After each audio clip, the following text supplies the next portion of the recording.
Ito na yung bunga ng kamatis ko ngayon. Napakarami ng bunga niya kahit ginamitan ko lang ito ng organic fertilizer.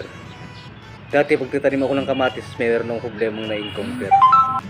Natutuyo yung puwitan niya. O yung tinatawag nilang tomato blossom and rot. Ang isang dahilan kung bakit nagkaroon ng blossom and rot ang kamatis dahil yan sa kakulangan sa nutrients. Lalo na sa calcium o calcium deficiency. Kaya kahit maganda yung paglaki ng kamatis at maraming bunga, hindi rin maibebenta at maaaring hindi rin maulam. Kaya sa pagtatanim natin ng kamatis, siguraduhin natin na sapat yung calcium na ibigay natin sa halaman para hindi po siya magkaroon ng blossom and rot. Kaya kahit po kumpleto yung ibigay natin NPK, yung nitrogen, phosphorus, saka potassium, malamang kung kulang sa calcium hindi rin tayo makinabang. Dahil sa tomato blossom and rot na epekto ng kulang sa calcium. Simula nang gamitin ko itong liquid fertilizer na pinagdidilig ko, bumilis na siyang lumaki, naging maberde kumapal yung puno niya at maraming bunga. At isa pa, hindi na rin siya nagkaroon ng blossom and rot. Dito ko kinukuha yung pandilig ko sa maliit kong fish pond. Ang laman nito mga hito.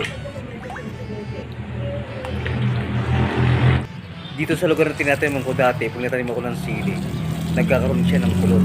Ang pangulot ng daon ng sili dahil din niya sa calcium deficiency. Na ibig sabihin na dito sa lupang tinataniman ko, kulang sa calcium. Ang sustansya ng lupa.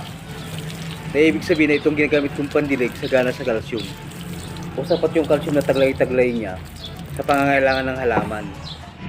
At dahil mabilis din siyang lumaki, maberde, makapal, at maraming bunga, nagpapaiwatig din na itong pinangdidilig ko sagana sa NPK.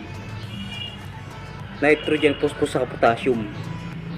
Para makuha natin yung benepisyo, yung mga pataba na galing sa tubig na galing sa pinag-alagaan ng isda, kailangan po tama yung paggamit natin. Ang tamang paraan ng pagdidilig dito sa umaga sa kahapon, lalo na ngayong tag-araw.